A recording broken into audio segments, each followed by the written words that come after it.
आप सब ने यकीनन अपनी पाक स्टडीज़ की बुक के अंदर क्रिस्टोफर कोलंबस का नाम एक स्याह के तौर पर ज़रूर सुना होगा, जिसकी वजह शोहरत और इसका सबसे बड़ा कारनामा अमेरिका की दरियाफ्त बताकर इसे तारीख में हीरो के तौर पर पेश किया जाता है। आपने हमेशा अखबारात, आर्टिकल्स और तारीखी किताबों के अंदर इस शख्स की तारीफ ही पढ़ी होगी। हत्ता कि अमेरिका में आज भी इसे ट्रिब्यूट के तौर पर कई अमेरिकी रियासतों के अंदर कोलंबस डे को ऑफिशियल स्टेट हॉलीडे के तौर पर मनाया जाता है। लेकिन दोस्तों, हकीकत कुछ और है, क्योंकि ये शख्स कोई हीरो नहीं है, बल्कि तारीख का एक ऐसा सफाक, मकार और लालची किरदार है जो कि ना सिर्फ लाखों बेगुनाह निहत्थे लोगों की दर्दनाक मौत की वजह बना, बल्कि इस शख्स ने इनके घर, वसाइल, ज़मीनें तक लूट ली। इसके काले करतूत खुद इसकी किताब के अंदर लिखे हुए आज भी तारीख में महफूज हैं, जो कि आज तक अवाम से छुपाए गए। ये कहानी दरअसल है क्या, आइए जानते हैं।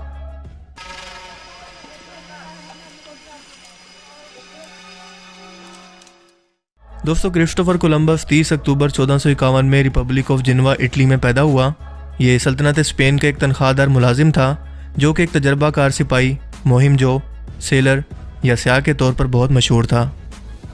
ये शख्स हमेशा से ही शाही दरबार के अंदर किसी बड़े रुतबे, दौलत और शोहरत का लालची रहा, और इस मकसद के लिए वो कई बहाने भी सोचता रहा, और इसी चीज़ ने इसे दुनिया के दूसरे कोनों में मौजूद अनोखी चीज़ों की खोज पर उकसाया। लिहाजा इसने अपनी खोज का आगाज़ सबसे पहले गुआनाहानी में मौजूद डोमिनिकन रिपब्लिक और हैटी के इलाके में उतर कर किया, जिसके बाद इसने इस इलाकों का नाम मौजूदा स्पेनिश नाम सैन सल्वाडोर आइलैंड्स के अंदर बदल दिया, और आज भी इन इलाकों को इसी नाम से जानते हैं, जो कि बहामास आइलैंड का हिस्सा है। ये 12 अक्टूबर 1492 का वक्त था। बहामास आइलैंड तकरीबन 700 के करीब हैं, जो कि एक अलग मुल्क बहामास के अंडर आते हैं, जो कि कैरेबियन सी में मौजूद है। ये आइलैंड अमेरिकी कोस्ट फ्लोरिडा से 80 किलोमीटर और शुमाल से क्यूबा से मिलते हैं। आज इन 700 जजीरों में से सिर्फ 30 पर ही इंसानी आबादी मौजूद है। जैसे जैसे क्रिस्टोफर कोलंबस का जहाज़ इन जजीरों के करीब जा रहा था, अपने सामने एक नई दुनिया को देखकर इसकी हैरत भी बढ़ती जा रही थी। एक ऐसी जगह जो मुकम्मल तौर पर कुदरती हुस्न और समंदरी गहराई से भरी पड़ी है। यहाँ उतरते ही इसकी नज़र यहाँ के मकामी बाशिंदों पर पड़ी, जो कि इंतहाई सादा लोग थे। इन्हें आरोक कबाइल के रेड इंडियंस या सुर्ख हिंदी बाशिंदे कहते हैं। ये लोग बहुत ही रहम दिल और खुश मिजाज लोग थे, क्योंकि इनके बारे में कोलंबस खुद लिखता है कि ये लोग हमारे लिए रंग बिरंगे परिंदे, रोटी के गट्ठे, तीर कमाने और दूसरी बहुत सारी चीज़ें लेकर आए, और इसके बदले में हमसे बैलों की गर्दन में डालने की घंटियाँ और शीशे की लड़ियाँ, जो कि डेकोरेशन के तौर पर इस्तेमाल होती हैं, लेकर चले गए। यानी ये लोग बार्टर सिस्टम के आदी थे, या फिर चीज़ों के बदले में चीज़ों का तबादला करने के लिए हर वक्त तैयार रहते थे। ये लोग मेहनती थे, इनके जिस्म मजबूत और सेहतमंद थे। इन्हें देखकर नहीं लगता था कि ये कोई भी नुकसान पहुंचा सकते हैं या बड़े झगड़ने वाले लोग हैं।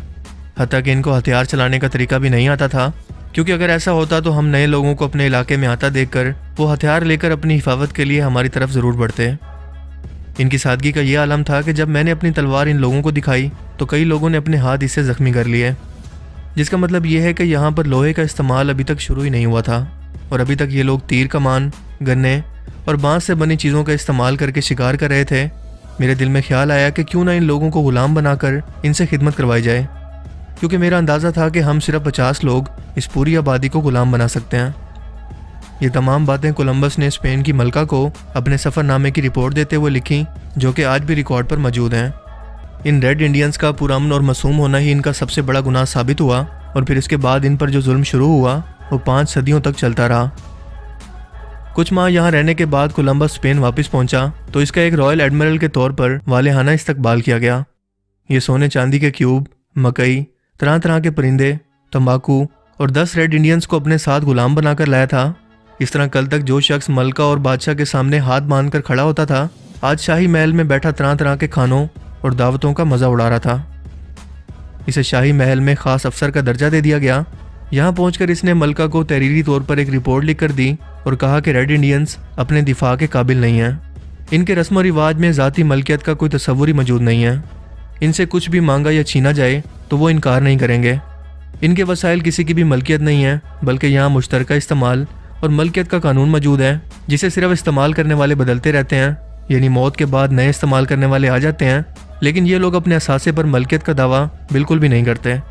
अगर बादशाह और मलका मेरी मदद करें तो मैं यहाँ से आपको इतना सोना ला दूँ और इतने गुलाम इकट्ठे कर दूँ जितना आप हुक्म करें, और यहाँ की दौलत और सोने को आपके कदमों के अंदर ढेर कर दूँ।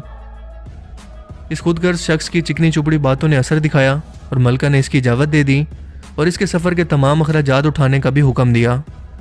बहैसियत रॉयल एडमिरल इसने 17 जहाज़ अपने साथ रखे, जिसके अंदर 1200 ऐसे ख़तरनाक और जंगजू लोगों को भर दिया जो जराइम पेशा होने के साथ साथ मकार और दरिंदा सिर्फ तबीयत के मालिक थे।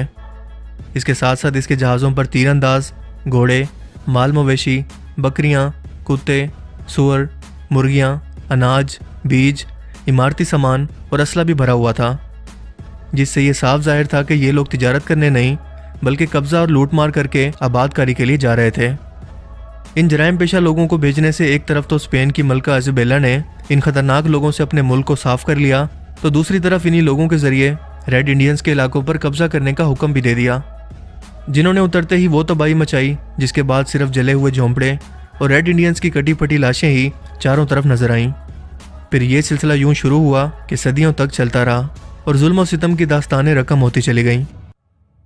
सन 1494 से 1500 तक यानी सिर्फ 15 साल के अरसे में कैरेबियन सी के इन जज़ायर पर मौजूद 40 लाख रेड इंडियंस को इन सफ़ेद फार्म लोगों ने कत्ल कर दिया, जिनके 570 कबाइल कभी यहाँ पर आबाद थे, जिनके बारे में मशहूर मौरिख हार्वर्ड ज़ेन लिखता है कि बहामास के आइलैंड पर 2 बड़े रेड इंडियंस के कबीले आबाद थे जिन्हें आरोक और तबानू कहते थे।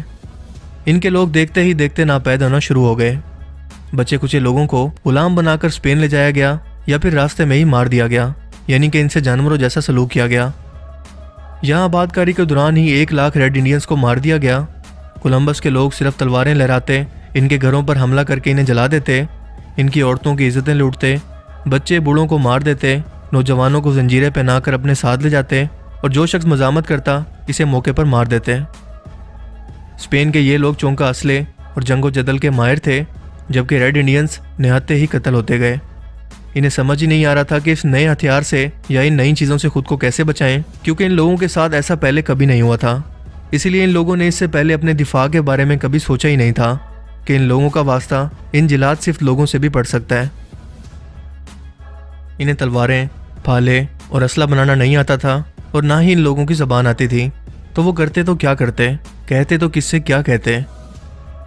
कोलंबस के साथ इस सफ़र पर जाने वाला एक ईसाई मुबल्लिग लॉक्स कैसेस खुद लिखता है कि इन मासूम रेड इंडियंस को इज्तमाही तौर पर फांसियां देने का कानून बनाया गया, जबकि इनके बच्चों को कत्ल करके इनकी लाशों को कुत्तों के सामने खुराक के तौर पर फेंक दिया गया। ये लोग जवान औरतों पर तब तक तशद्दुद करते जब तक कि वो मर न जाती। इन लोगों के घरों को आग लगा दी गई। ये लोग इन्हें भेड़ बकरियों के रेवड़ की सूरत में हाँकते और फिर इन पर तीर अंदाजी की मशक करके इन्हें मार दिया जाता और यूं इनकी ज़मीनों पर कब्जे होते चले गए। और आज यही अमरीकी लोग जो दुनिया के अंदर जमहूरियत, आज़ादी राय के इजहार, बरतरी इंसाफ और इंसानी हकूक़ के अलमबरदार बने हुए हैं।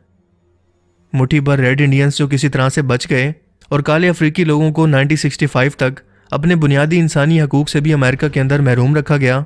और तकरीबन यही हाल ऑस्ट्रेलिया में भी मकामी लोगों का किया गया, यही हाल अफ्रीका में भी किया गया। अगरचे वहाँ पर हमला आवर कौमें मुख्तलिफ थी, लेकिन जुल्म और सितम की दास्तानें एक जैसी ही हैं।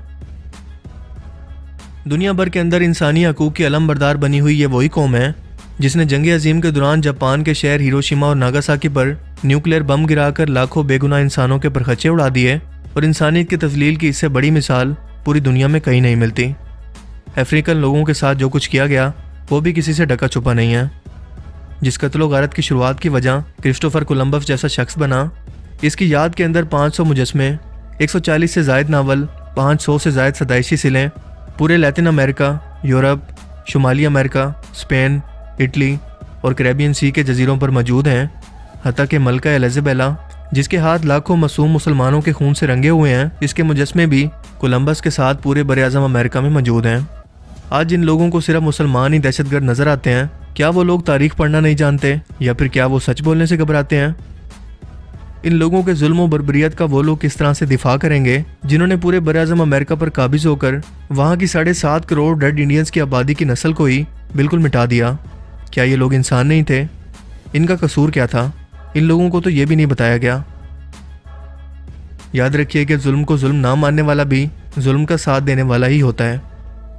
आज बेशक आप नस्ल परस्ती या वतन की मोहब्बत के अंदर इस जुल्म को जुल्म ना समझें, लेकिन याद रखें कि आप भी इंसान हैं और ज़ात और नस्ल की मोहब्बत से पहले दुनिया का हर मज़हब हमें इंसानियत सिखाता है। कल को कोई भी शख्स अगर आपके घर पर इस तरह से हमला करता, आपकी इज़्ज़तों को पामाल करता, आपके घरों को लूटता, तो क्या तब आप भी यही कहते? एक बार सोचिएगा ज़रूर, क्योंकि सिर्फ तारीख के अंदर अदल बदल कर देने से हकीकत कभी नहीं बदलती। आई होप कि आज की इस वीडियो से आपको बहुत कुछ नया जानने को मिला होगा और क्रिस्टोफर कोलंबस का असल चेहरा अब आप समझ गए होंगे कि क्यों ये लोग इसे हीरो बनाकर पेश करते हैं। अगर आपको ये वीडियो अच्छा लगा तो इसे लाइक कीजिए और मज़ीद इस तरह की इन्फॉर्मेटिव वीडियोस के लिए इस चैनल को ज़रूर सब्सक्राइब करें। अब मैं मिलूँगा आपसे एक नई इंटरेस्टिंग वीडियो में, तब तक के लिए अपना बहुत सा ख्याल रखिएगा। Thanks for watching this video. अल्लाह हाफिज़।